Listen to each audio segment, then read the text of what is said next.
Moments ago, the Ways and Means Committee, we voted to release over 700 pages of additional material provided to the committee by two IRS whistleblowers, Gary Shapley and Joseph Ziegler, who came forward at great risk to their careers and reputations to bring to light evidence of corruption and misconduct within our federal government.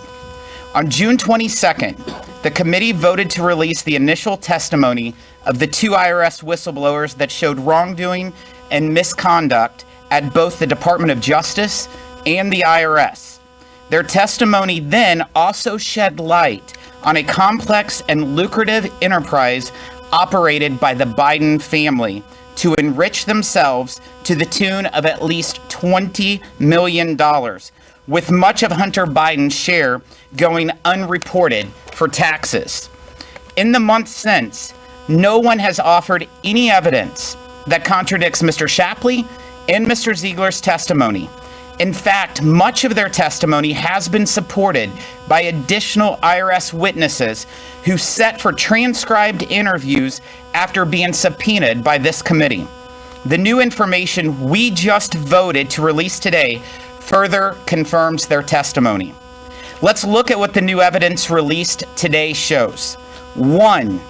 It is clear that then Vice President Joe Biden's political power and influence was, quote, the brand that Hunter Biden was selling all over the world. Even more alarming, the Biden family foreign influence peddling operation suggests an effort to sway U.S. policy decisions. From documents released just moments ago, as you can see in the WhatsApp message behind me from June 6, 2017, Hunter Biden explicitly wrote to a business associate that he was not willing to, quote, sign over my family's brand, close quote, or give this individual, quote, the keys to my family's only asset. That asset could only be one person, Joe Biden.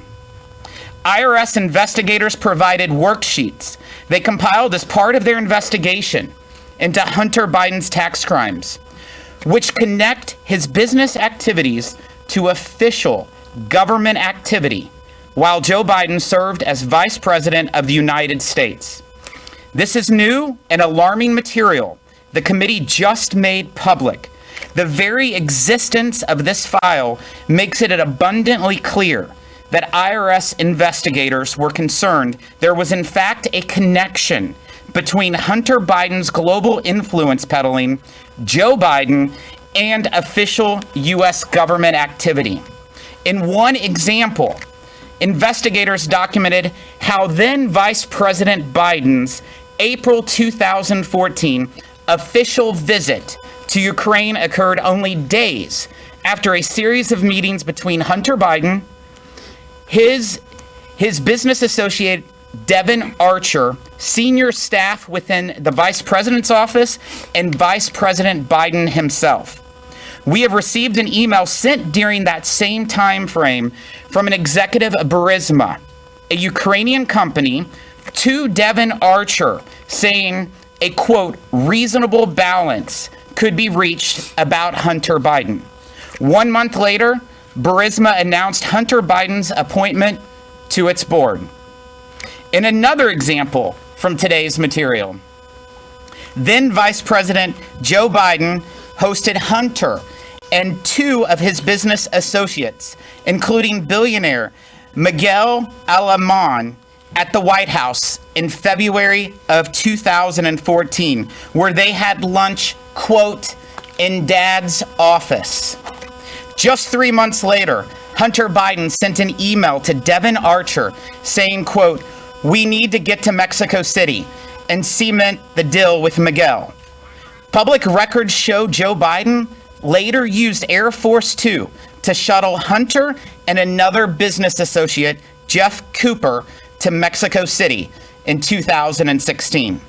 These documents also underline how Hunter Biden's role as, quote, door opener extended far beyond his father and includes numerous other meetings between Hunter Biden and senior U.S. government officials, including now Secretary of State Antony Blinken.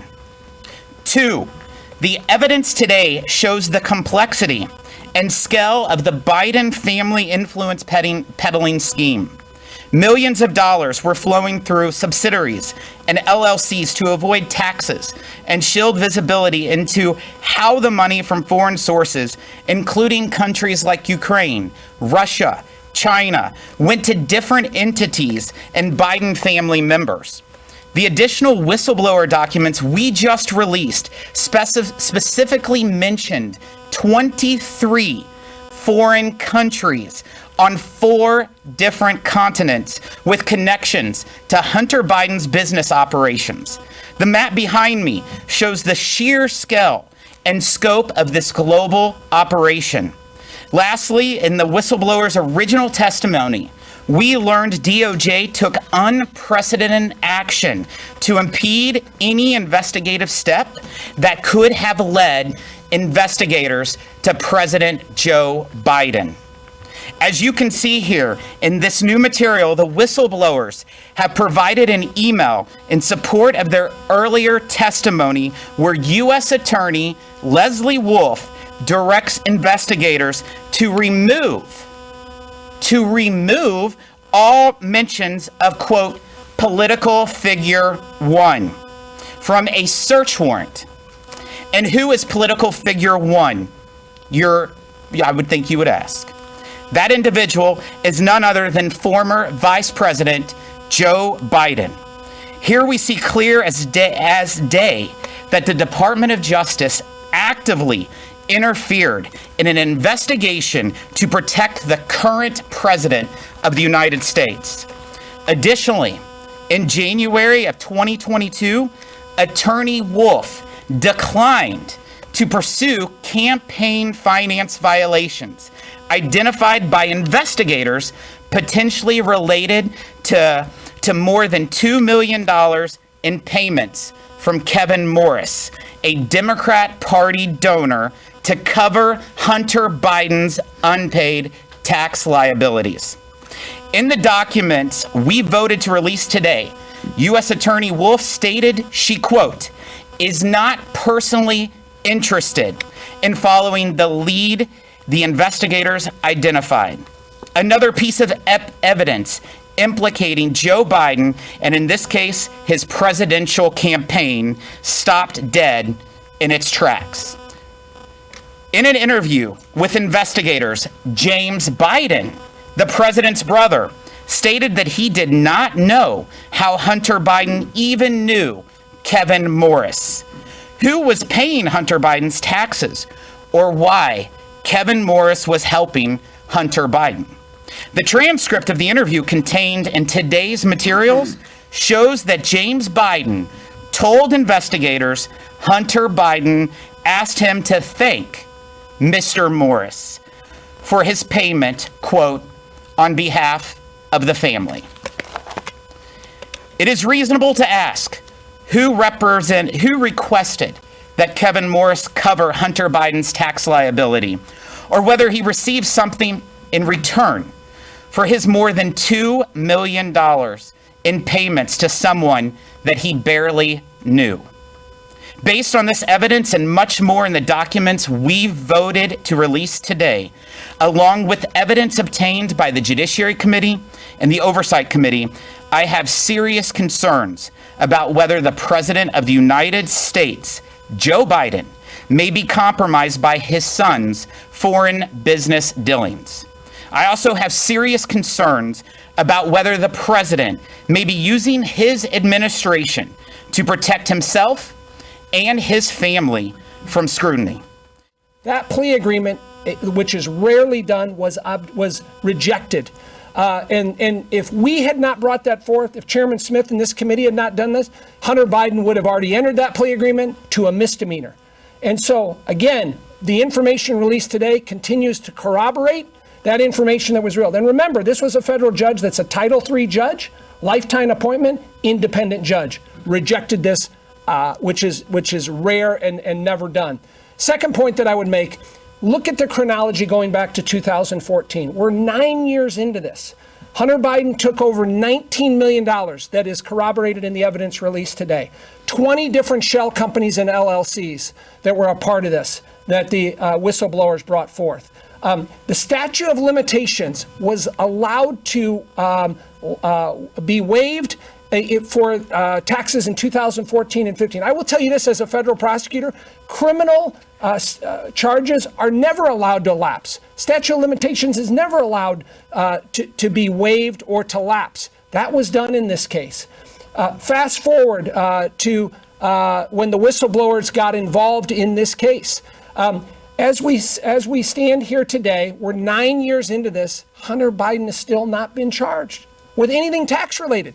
$20 million from at least 7 different countries, LLCs created in 20 different entities, and no indictment today. And what I made the point today is, by the way, you don't get any response from our Democrat colleagues on how that is explainable, how that is even justified. And what infuriates people is the unequal application of the law. And the fact that your last name's Biden or you're connected, you're going to be treated differently. And it was brought up today about President Trump and 91 charges. In the last 18 months, 4 indictments against President Trump in 18 months. We've been 9 years into this, not one indictment by DOJ. That is disturbing to all of us. I invite all of you to read the documents here today. It appears at every level, Joe Biden and his team have stopped DOJ from moving forward and implementing justice. It took us 3 months to get 4 people because of how the administration, Joe Biden's administration, is blocking their employees from speaking to Congress. This is probably the first time in the history of Congress that we've seen a special counsel appointed to obstruct a congressional investigation. And that's, in fact, what we're seeing out of this administration. And secondly, to go back to the timeline of August 2020, will you be asking Bill Barr or anyone from Justice Department to come in and talk about their time on this? We have a long list of people that we are trying to come in to answer questions. We're following the facts, and we're going to see where the facts lead us. Can I add something on that, Yes. Chairman Smith? So to both your questions on the timeline, I think it's important to remember the U.S. attorney at the time, David Weiss, was put forth by the 2 Democrat senators from Delaware. So it was their choice for the U.S. attorney, Mr. Weiss. We would love to talk to Leslie Wolf. If you read through the affidavits from the whistleblowers, they say under oath, Leslie Wolf put a stop to it. She's a career federal prosecutor in Delaware. She has not come forward. We haven't had the ability to talk to her. We'd love for her to go to the Judiciary Committee, be put under oath, and explain why she stopped this investigation at every level. That pinpoints the exact time that you're talking about there, but they have not come forward. They have not been revealing. None of that information has come forth.